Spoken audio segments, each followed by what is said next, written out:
space, like the moon.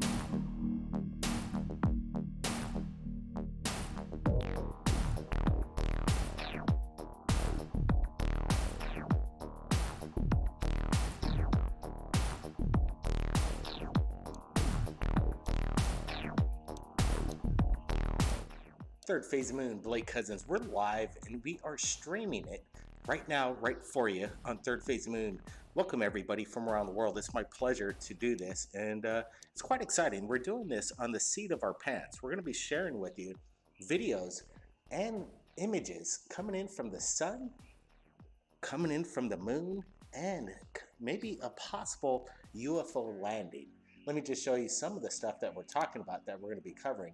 We got a UFO landing, and then we got this Jupiter anomaly. Something may have just passed by Jupiter, but I wanted to get to this first. And we also have, and it's my pleasure to bring back Dr. J. Andy Elias. He's going to be chiming in on some of the content that we're about to share with you.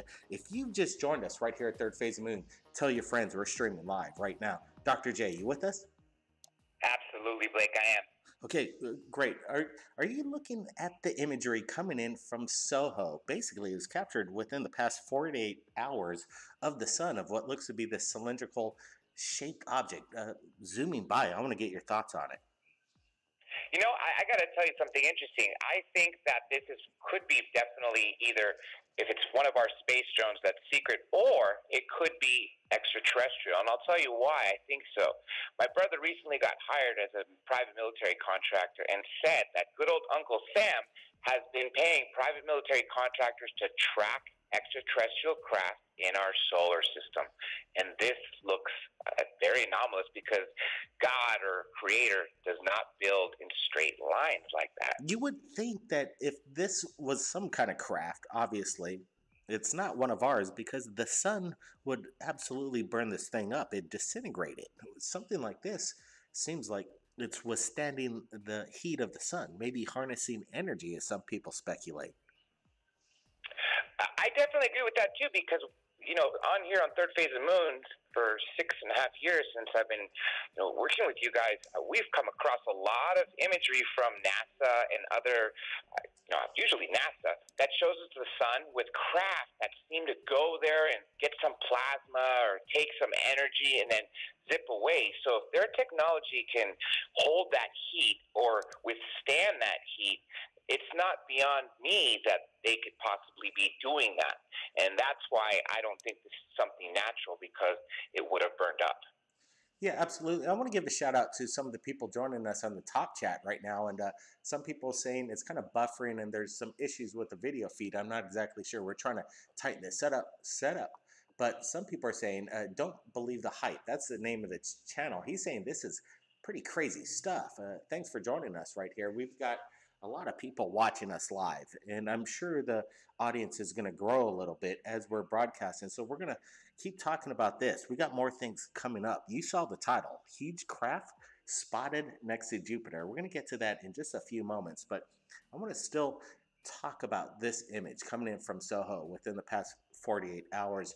This thing seems to be emitting some kind of maybe exhaust behind it, and I don't know. It seems very strange indeed where this light is beaming from off the back of it. Is this some kind of maybe shutter issue, possibly with the SOHO imagery creating some kind of illusion?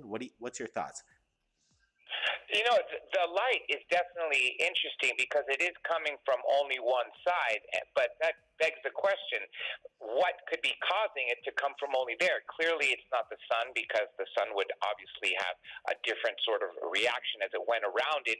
It wouldn't just be like that, going directly into the body behind it. And then also, as you mentioned, the contrails to the right of it are inconsistent with the way the light's going. So I don't even know if they're contrails, because then that would imply that they're using technology similar to our rockets, which go back, hundreds, if not a little over 1,000 years, to China. Absolutely. I was going to mention China, but yeah, you see a streak of light. Maybe you see the streak of light to the right. It almost seems like it's emitting some kind of beam of light, and then there is this massive trail behind it. Maybe it's in some kind of evasive maneuver or an attack mode. Some people speculate there's a war going on up close to the sun, or possible inter uh, alien, you know, what would you say, kind of military combat.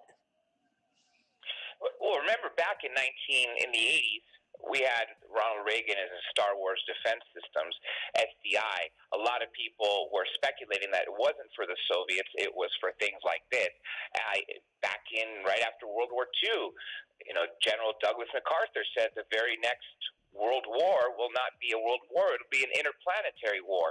I would think if different civilizations are coming here and seeing where we are right now, that want to have control or relations with us and may not get along with others, I wouldn't be surprised if they're fighting for who's going to have a base here, or what this would be an even worse thought. What if they're fighting us and we don't even know about it yet? What if this is the whole reason behind the Space Force? Yeah, absolutely. A secret space program that's finally being revealed to the public. We're about to reach 500 live viewers, and I'm sure it's going to build up. We see that once we make this thing public on YouTube, these live events, it's not just 500. There's probably about 5,000 people watching us at this moment, because within an hour, you could tell that there is a lot of people watching when we make this public. But right now, we're doing it live for our Third Phase Moon friends from around the world. Okay, Dr. J, I'm so glad that you're here with us. I want to get to this next clip. Basically, this is coming in, and it's another image from NASA. Like, we're watching all these NASA shots, but I want to share you this image.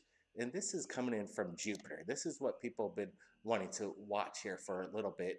And we're looking at this. It's captured from a satellite recently, and it shows, in its weird way, some of this green anomaly. Are you making this out? We're going to get a closer look at this, and I want to get people's opinions in the comments below what this is. Yes, I'm actually blown away about that right now. I'm looking at it as you're zooming into it, as we're sort of flying into it, and that is definitely weird looking. I mean, is it a single shape? Is it something that's morphing? Is it gas? It doesn't make sense, but look at the sheer size of Jupiter. That little object, whatever it is, that has to be so massive, even though it looks so small. If you scale how huge Jupiter is in comparison to anything else you're looking out there, such as Mars or the Moon or Venus, that would literally have to be tens of miles, if not hundreds of miles from width, not to length at least, and not to mention the width. But that is strange looking for sure. That actually reminds me a little bit of Fausto Perez and all these other people who used to summon craft, except this is not quite that shape either. This is basically almost behind Jupiter. You can see that it's making its way up just above the atmosphere of Jupiter.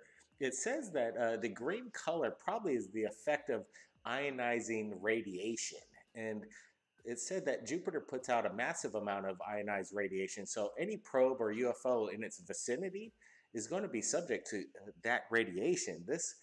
If it's a craft and it's that close to Jupiter putting out these kind of radiation emissions, it seems like these aliens actually figured out how to deflect radiation. What's your thoughts on that? Because this thing does look massive. Well, if you recall what Bob Lazar said, all the crap that he saw at S4, and mind you, he only worked on the sports model, the one that he called the sports model for how sleek it was. And he also said that what powered their craft, it removed that little gravity generator. And he basically said that element 115, when it's bombarded, basically the energy coming out of it is what's called total annihilation in physics. There's only a few elements along the charts that give you that sort of energy. So by default, if that's a nuclear reaction right there, therefore those craft are nuclear powered. So if they can get to that level of technology and have that ability to control nuclear bombardment inside their own craft to create these gravitational waves, it would not surprise me at all that they're able to withstand the ionized radiation or anything for that matter, especially Sure. since they're always traveling, because by default, if they're able to affect gravitational change, they are affecting a space-time continuum and constantly open Einstein-Rosen bridges, aka wormholes, which also means they're interdimensional and even time travelers. You know, obviously, if they visit us, which we all believe that they've mastered this, but some people will try and debunk it, and some of the people are speculating that this could be some kind of imaging sensor anomaly caused by the high energy particle hitting the sensor since the sunlight reflects in a green anomaly, basically stating that this is some kind of pixelation due to uh, a beam of light reflecting off the lens of the satellite itself, creating this strange green anomaly. I'm not sure if that's the case. Well, we'll try and find out. But to me, I'm still on the fence. I think whatever this thing is, it's out there, and it's a great catch. And they're trying to debunk it with this sensor. I've never seen a photograph like this. There's nothing to compare it to. Neither have I. You also notice that little bit of purple underneath that green that's between the surface, I guess you would say, of the atmosphere of Jupiter. That, too, is actually very interesting. And if it was some sort of trick by the lens or some light refractions or something, then why would it have two distinct colors like that?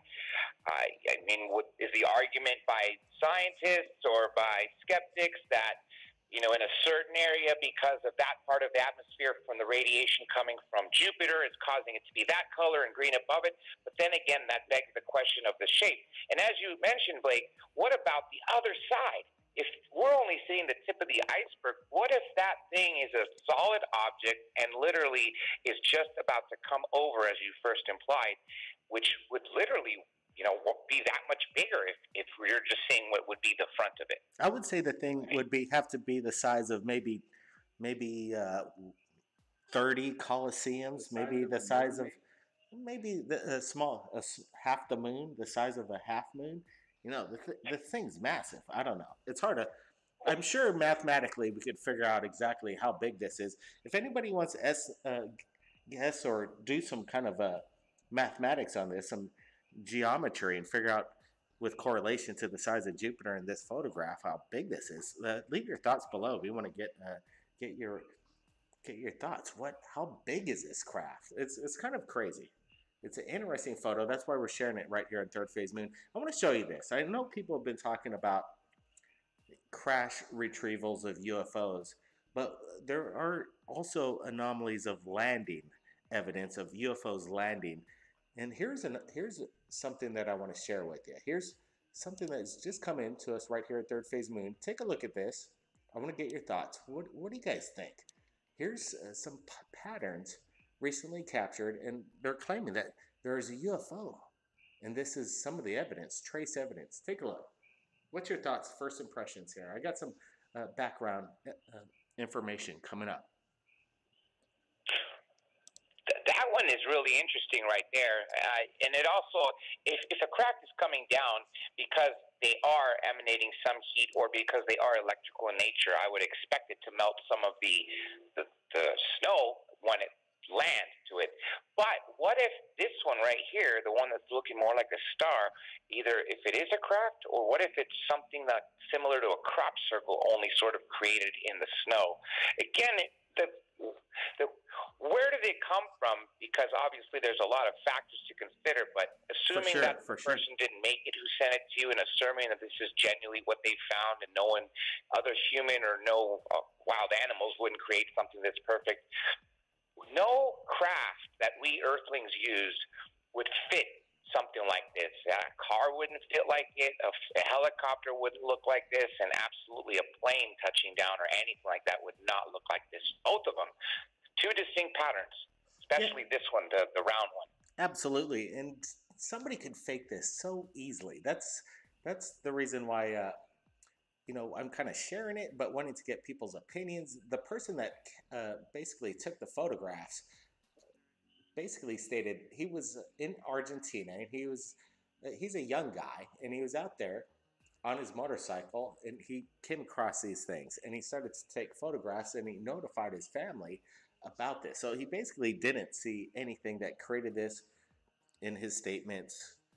So, in my opinion, what do you think? Do you think it's maybe a young man trying to pull a fast one, or maybe he actually came across something that's not of this world? That's, you just never know in some of these cases. I'd like to see if anybody got any trace evidence, if there's any kind of radiation that was left there. That'd be kind of interesting.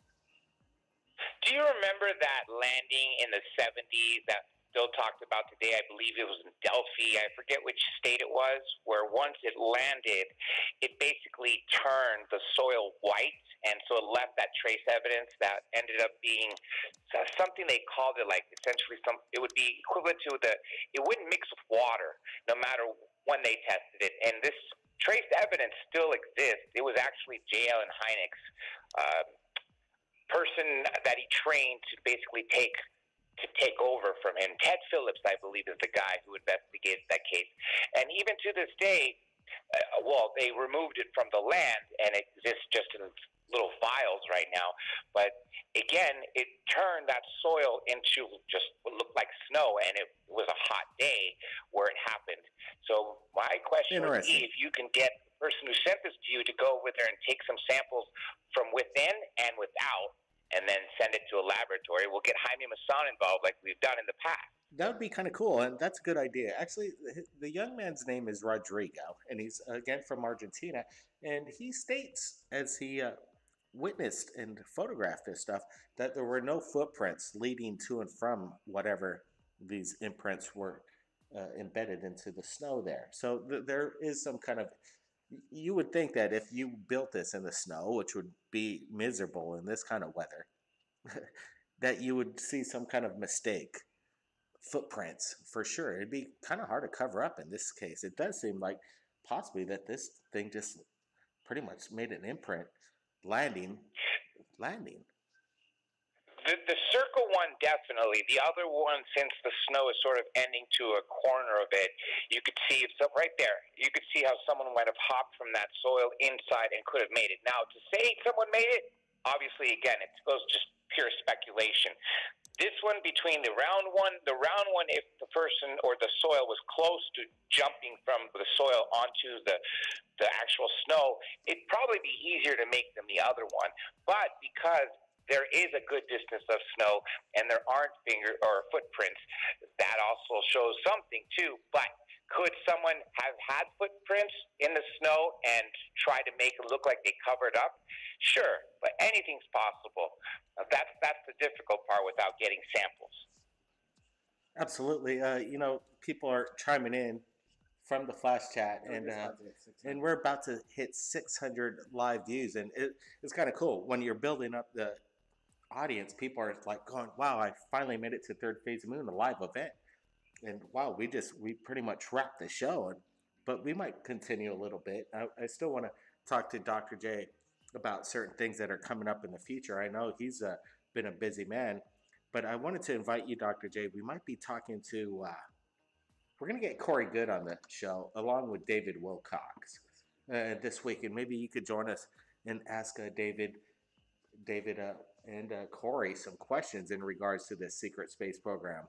It might be a pretty wild show. We're pretty excited about it. It's about Above Majestic. Yeah, absolutely. Corey Good is someone that I've wanted to talk to for a while, and Randy Kramer too. The secret space program has always been an interest of mine, especially since years ago. I'm not talking about like 10, 15 years ago. I'm talking about just literally 2-3 years ago.